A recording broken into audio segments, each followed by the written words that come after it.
नमस्कार दोस्तों, Karl Marx अपनी किताब में लिखते हैं, history repeat itself first time as a tragedy and then as a Fars.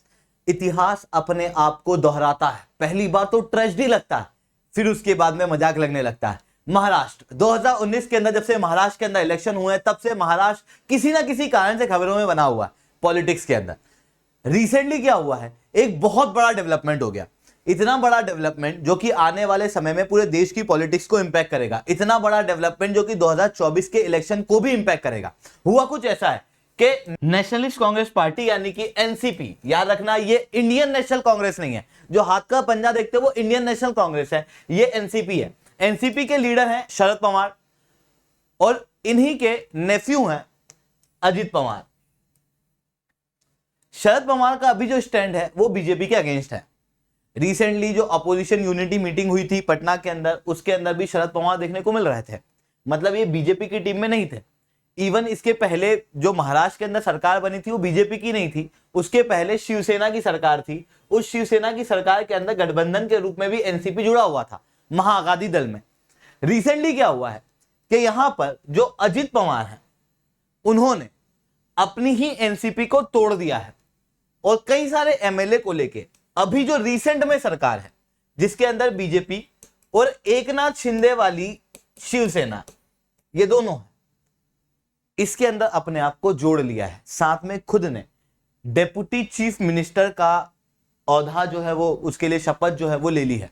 अब यहां पर पूरी तरीके से क्या डेवलपमेंट हुआ और किस तरीके से ये डेवलपमेंट पूरे इंडिया की पॉलिटिक्स को अफेक्ट करेगा, उसे मैं शुभेंदु चौहान डिस्कस करूंगा। बट उसके पहले आप लोग मेरे साथ में साथी 10 टेलीग्राम ग्रुप के ऊपर जुड़ जाते हो। मेरे क्लास की अपडेट, पीपीटी, पीडीएफ सब कुछ आपको हमें मिल सकती है। इसके अलावा दोस्तों, अगर आप लोगों को यूपीएससी सीएससी की तैयारी करना है, प्रीलिम्स, मेंस, इंटरव्यू सब कुछ आप लोगों को कवर करना है, तो अग्निपथ बैच जो है वो लॉन्च हो चुकी है। इसका 3rd चल रहा है अभी।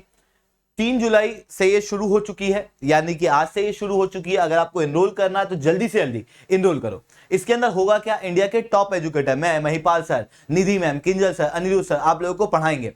प्रीलिम्स, मेंस और इंटरव्यू, इन तीनों की तैयारी जो है वो आप लोगों की कराई जाएगी। इसके अंदर आप लोगों को टेस्ट सीरीज दी जाएगी, मेंस इनरिचमेंट प्रोग्राम दिया जाएगा और ये सब कुछ अगर आप लेने जाओगे ऑफलाइन तो लगभग 1.5 लाख रुपए में पड़ेगा आपको। यहाँ पर केवल 14,999 के अंदर ये पूरा पढ़ने वाला है। उसमें भी आप SRC10 कोड डालोगे तो 7,999 के अंदर ये मिल जाएगा आपको। ठीक है, याद रखना कोड है SRC10, जिससे आपको डिस्काउंट भी मिलेंगे, साथ में मेरे द्वारा 1-on-1 मेंटरशिप भी मिलेगी। अगर आप लोग हिंदी मीडियम के हो तो आप बोध बैच के अंदर जुड़ सकते हो। 15 जुलाई से शुरू हो रही है, लिंक मैंने नीचे पिन कर दी है। इसके अलावा देखो एक और बात बता दूं मैं, अग्निपथ बैच और बोध बैच में हम लोग सब कुछ कवर कराएंगे। GS 1, 2, 3, 4, CSET, एथिक्स, जो सब्जेक्ट बोलोगे सब कवर होगा एक्सेप्ट योर ऑप्शनल। ठीक है, ऑप्शनल आपको अलग से करना पड़ेगा। हम लोगों के पास में अभी केवल ज्योग्राफी ऑप्शनल अवेलेबल है जो अमित कुमार सर पढ़ाते हैं। अगर आपको इसका कोर्स लेना है तो ये अलग से आप 7,999 में ले सकते हो। अगर आप अग्निपथ बैच भी ले रहे हो, ज्योग्राफी ऑप्शनल भी ले रहे हो, तो आप कॉम्बो पैक के अंदर इन दोनों को ले सकते हो, तो 1000 रुपए बच जाएंगे। 14,999 के अंदर आपका कंप्लीट यूपीएससी का कोर्स हो जाएगा। ठीक है, अब दोस्तों समझने का प्रयास करते हैं यहां पर हुआ क्या है, उसकी वजह से महाराष्ट्र की पॉलिटिक्स पे कैसा असर पड़ेगा। इस इमेज के अंदर देखना, आपको दिखाई दे रहा है 2019 का इलेक्शन का result. BJP 105 seat, Shiv Sena 56 seat, Congress 44 और एनसीपी 54। इसके अलावा दूसरे लोग 29 सीट के आसपास। होता यह है कि टोटल सीट थी 288। किसी को सरकार बनाने के लिए पूर्ण बहुमत चाहिए होती तो 145 सीट होनी चाहिए थी। यहां पर किसी के पास भी पूर्ण बहुमत नहीं आई। ऐसी कंडीशन में बीजेपी यहां पे सरकार नहीं बना पाती है और होता यह कि शिवसेना, कांग्रेस और एनसीपी साथ में मिलकर महाविकास आघाड़ी दल करके एक अलायंस बनाते हैं और गठबंधन की सरकार बनती है, जिसके उस समय पर चीफ मिनिस्टर ठाकरे जी बनते हैं। अब होता यह है कि 2022-23 आते आते शिवसेना में स्प्लिट हो जाता है और शिवसेना के अंदर 40 से ज्यादा एमएलए, 45+ एमएलए लेके एकनाथ शिंदे शिवसेना के अंदर एक अलग ग्रुप बना लेते हैं, जिसे हम लोग कहते हैं कि शिवसेना टूट जाती है। एक शिवसेना हो जाती है एकनाथ शिंदे वाली और दूसरी हो जाती है ठाकरे वाली। एकनाथ शिंदे वाली शिवसेना बीजेपी के साथ में गठबंधन बनाती है और इसके अंदर 40 से ज्यादा एमएलए होते हैं। ऐसी कंडीशन में बीजेपी और एकनाथ शिंदे वाली शिवसेना दोनों मिलकर सरकार बना लेती है और चीफ मिनिस्टर बनते हैं एकनाथ शिंदे, और उस समय पर डिप्टी चीफ मिनिस्टर बनते हैं फडणवीस जो कि बीजेपी से होते हैं, जिसके बाद शिवसेना टूट चुकी होती है। अभी रिसेंटली हुआ ये कि एनसीपी यानी कि नेशनल कांग्रेस पार्टी, इसके अंदर लीडर हैं अजीत पवार जो कि शरद पवार के नेफ्यू हैं महाराष्ट्र के अंदर। ओवरऑल रूप से अगर लीडर देखें तो वो शरद पवार है। अजीत पवार ने अपने साथ में इन्होंने कहा है कि 37 से ऊपर एमएलए एनसीपी को छोड़ेंगे, इनके साथ में छोड़ चुके हैं इवन, और वो यहां पर इस गठबंधन में जुड़ेंगे। पर यह ग्रुप एक अलग एनसीपी के रूप में ही माना जाएगा, ये बीजेपी में नहीं मिला है, ये गठबंधन बना रहे हैं। अब तो सर अगर स्प्लिट हो गया तो फिर ये वाली एनसीपी रहेगी या शरद पवार वाली एनसीपी रहेगी? तो देखो शिवसेना के अंदर क्या हुआ कि जो ओरिजिनल गेम होता है चुनाव चिन्ह का, और चुनाव चिन्ह जो है वो इलेक्शन ऑर्डर के आधार पर देखे जाते हैं। अगर छोटी मोटी पॉलिटिकल पार्टी है जो न स्टेट रिकॉग्नाइज है ना नेशनल रिकॉग्नाइज पॉलिटिकल पार्टी है, मतलब रजिस्टर्ड अनरिकॉग्नाइज पॉलिटिकल पार्टी, उसके अंदर अगर स्प्लिट होता है तो फिर क्या होगा? उस केस में जो चुनाव चिन्ह है वो आपस में सुलझा लिया जाता है। इलेक्शन कमीशन भी कहता है कि आपस में सुलझा लो, और अगर नहीं सुलझाते तो फिर कोर्ट जाते हैं। पर अगर नेशनली या स्टेट रिकॉग्नाइज पॉलिटिकल पार्टी होती तो इलेक्शन कमीशन ऑफ इंडिया जो है वो अपना डिसीजन देती है। किस आधार पर डिसीजन देती है? सबसे ज्यादा एमएलए एमपी किस पार्टी के पास में है। जैसे यहां पर आपको देखने को मिल रहा है कि एक अजीत पवार वाला ग्रुप है और एक शरद पवार वाला ग्रुप है, तो जिसके पास में ज्यादा एमपी एमएलए होंगे, पोस्ट होल्डर्स होंगे, उस पॉलिटिकल पार्टी को इनका ओरिजिनल वाला चुनाव चिन्ह जो है वो दे दिया जाएगा। इस तरीके से सारा सिस्टम जो है वो चलता है, ठीक है। अब यहां पर और क्या देखने को मिल रहा है, थोड़ा सा उसके ऊपर बात करते हैं। तो मैंने आपको बस भूमिका बना के दी है कि भूमिका के अंदर क्या देखने को मिल रहा है। ये मैंने बताया कि बीजेपी के मतलब जब ठाकरे साहब उस समय पे अपनी ओथ लेते हैं, एक सेकंड, ही रिमोट नहीं चल रहा है, जैसे सेकंड ना,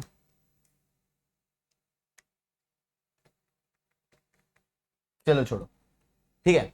फिर उसके बाद में अभी रिसेंटली ये जो डेवलपमेंट हुआ जिसके अंदर कहा जा रहा है कि एनसीपी के अंदर जो 55 एमएलए हैं उनमें से 37 एमएलए जो है वो डिफेक्ट करेंगे। अजीत पवार का कहना है कि सारे ही एमएलए में लेके जाऊंगा, पूरी पॉलिटिकल पार्टी ही मेरी तरफ है।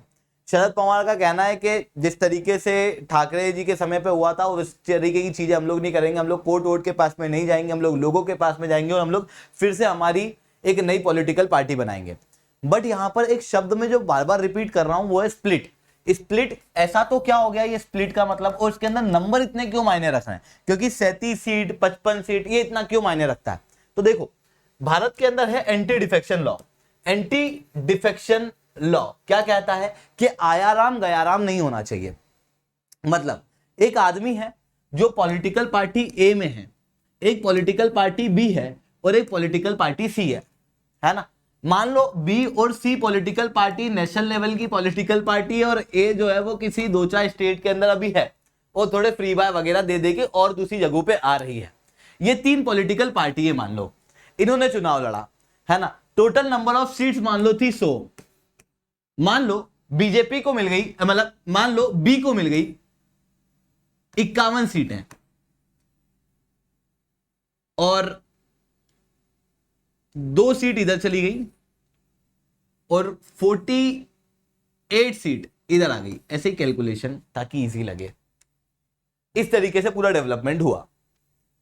तो बी जो है वो पार्टी अपना सरकार बनाएगी।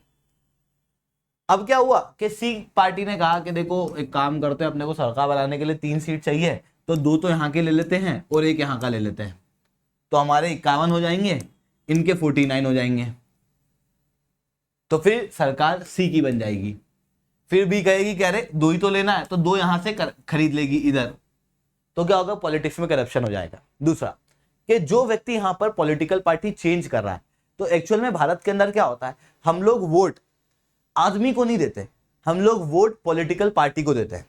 मान लो कि ए पॉलिटिकल पार्टी की एक कॉन्स्टिट्यूएंसी है, ठीक है, जहां से ए पॉलिटिकल पार्टी का एक व्यक्ति जीता है, तो वहां के लोगों ने बी और सी को एक्सेप्ट नहीं किया था। अब चुनाव हो गया, उसके बाद में ये जो एक व्यक्ति है ये उठ के बी के पास या सी के पास चला गया, तो लोगों के साथ धोखा हो गया ना। तो इस तरीके की चीजें नहीं होना चाहिए। और अगर ऐसी चीजें होती है, मतलब अगर कोई व्यक्ति अपनी पॉलिटिकल पार्टी चेंज करता है, तो ऐसी कंडीशन में उसे अपने ओहदे को छोड़ना पड़ेगा।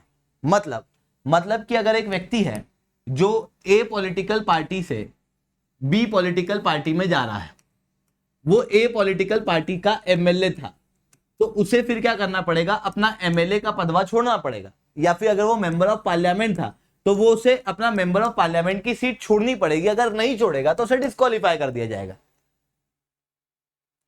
This is what anti defection law. और एंटी डिफेक्शन लॉ में क्या होता है, एंटी डिफेक्शन लॉ में होता है कि अगर कोई इंडिपेंडेंट मेंबर कोई पॉलिटिकल पार्टी को ज्वाइन करता है तो उसे एंटी डिफेक्शन लॉ के तहत डिस्क्वालीफाई कर दिया जाता है। अगर कोई ए व्यक्ति एक पॉलिटिकल पार्टी से दूसरी पॉलिटिकल पार्टी में जाता है तो उसे भी डिफेक्ट कर दिया जाता है और डिस्क्वालीफाई कर दिया जाता है डिफेक्शन के आधार पे। अगर कोई ऐसा व्यक्ति है जो नॉमिनेटेड मेंबर है, जिसका नॉमिनेशन किया गया था, जैसे राज्यसभा के अंदर प्रेसिडेंट करते हैं, तो जो नॉमिनेटेड मेंबर है उसको 6 महीने का समय दिया जाता है कि 6 महीने में वो जो पॉलिटिकल पार्टी ज्वाइन करे कर सकता है, उसे डिफेक्शन नहीं माना जाएगा।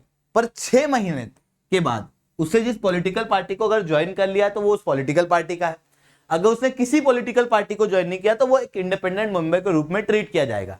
6 महीने के बाद अगर वो पॉलिटिकल पार्टी चेंज करता है या फिर किसी पॉलिटिकल पार्टी को ज्वाइन करता है, कुछ भी चेंज करता है, तो ऐसी कंडीशन में इसे भी डिस्क्वालीफाई कर दिया जाएगा। पर there is one exception is split. कि मान लो कि पॉलिटिकल पार्टी जैसे एनसीपी, इस केस में इनके पास में 54 सीटें थी, है ना। तो एनसीपी अगर इसके 1/3 मेंबर से छोड़ दें और किसी और पॉलिटिकल पार्टी से जुड़ जाएं या गठबंधन बना लें या फिर छूट के अलग ही हो जाएं, बस कोई दिक्कत, तो उसे स्प्लिट कहा जाता है। और इवन स्प्लिट भी भारत के अंदर अलाव नहीं है ना। पेपरों के अंदर लिख देते हैं स्प्लिट शब्द, और इवन में भी तब से स्प्लिट कह रहा था, but it was not originally a split, क्योंकि स्प्लिट 1/3 मेंबर का होता है। और 1/3 मेंबर अगर अलग हुए, यानी कि 27 मेंबर, अगर 27 तो नहीं होंगे यहाँ पे, 3 बन जाए 3 24 8 18 लोग अगर जाते हैं छोड़ के एनसीपी को, तो उसे स्प्लिट कहा जाता है। पर ये 18 के 18 लोग डिस्क्वालीफाई हो जाएंगे एंटी डिफेक्शन लॉ के तहत, क्योंकि स्प्लिट जो है वो एग्जेम्पशन नहीं है। भारत के अंदर एग्जेम्पशन है मर्जर का। मर्जर मतलब कि एक पॉलिटिकल पार्टी पूरी तरीके से दूसरी में चली गई, ये क्या हुआ, टूट गई। पर यहां पर क्या होगा, एनसीपी अगर मर्जर हो गया, जैसे 54 लोग हैं, उनमें से 2/3 लोग या तो किसी और पॉलिटिकल पार्टी को ज्वाइन कर ले या अपनी एक नई पॉलिटिकल पार्टी बना ले, ठीक है, तो उसे मर्जर कहा जाता। इस केस में लगभग 36 लोग 54 में से अगर एनसीपी को छोड़ते हैं तो they will not be disqualified, क्योंकि ये केस होगा मर्जर का, है। तो जनरली क्या होता है, न्यूज़पेपर के अंदर आम भाषा में मर्जर को ही स्प्लिट लिख देते हैं। उसमें घबराना मत करो, स्प्लिट हो गया फिर क्यों, वो एक्चुअली मर्जर हो रहा है।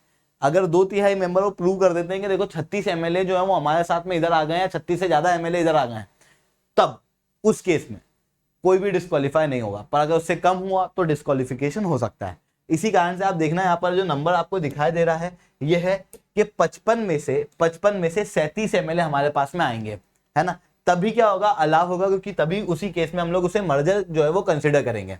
अब इसकी वजह से क्या पूरे नेशनल लेवल की पॉलिटिक्स पर असर पड़ सकता है, ये इमेज देखो। अभी रिसेंटली क्या हुआ था कि ओरिजिनली अगर आप भारत के अंदर देखोगे तो अपोजिशन के अंदर कोई भी स्ट्रांग नहीं है, और एक पॉलिटिकल पार्टी है जो रूलिंग पॉलिटिकल पार्टी है, वो बहुत ज्यादा स्ट्रांग है।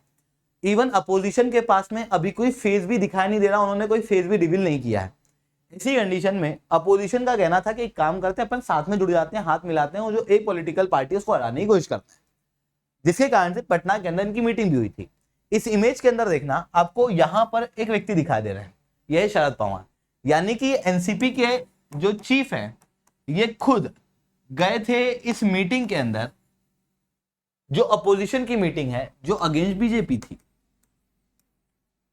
पर अब यही एनसीपी जो है वो मर्ज हो चुकी है, हट चुकी है, और इसके अंदर से कुछ एमएलए महाराष्ट्र के अंदर आ चुके हैं एक अलग ग्रुप में, जो कि अजीत पवार का ग्रुप है,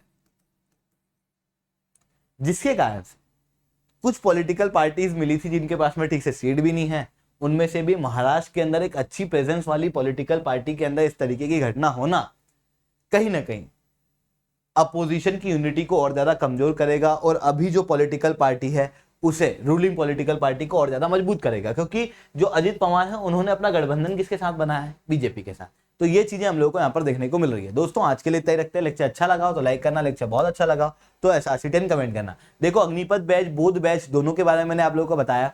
इसके अंदर सीसेट इंक्लूडेड है, टेस्ट सीरीज इंक्लूडेड है, पर आपको लगता है कि देखो मेरा जीएस कंप्लीट है, मेरा ऑप्शनल कंप्लीट है, मेरी प्री मेंस इंटरव्यू सबके लिए तैयारी है, मेरे को कोई टेस्ट सीरीज नहीं चाहिए, मेरे को तो केवल सीसेट चाहिए, तो आप वो भी अलग से ले सकते हो। आपको चाहिए कि मेरे को सीसेट नहीं, मेरे को टेस्ट सीरीज चाहिए अलग से, तो आप टेस्ट सीरीज भी अलग से ले सकते हो। ठीक है, उनकी प्राइजेस भी आपकी नजरों के सामने है। याद रखना कि अनअकैडमी के अंदर आप कोई भी सब्सक्रिप्शन लेते हो और कोड यूज करते हो SRC10, तो आप लोगों को मेरे द्वारा 1-on-1 मेंटरशिप मिलेगी। दोस्तों आज के लिए इतना ही रखता हूं। That's all from my side. जय हिंद, जय भारत।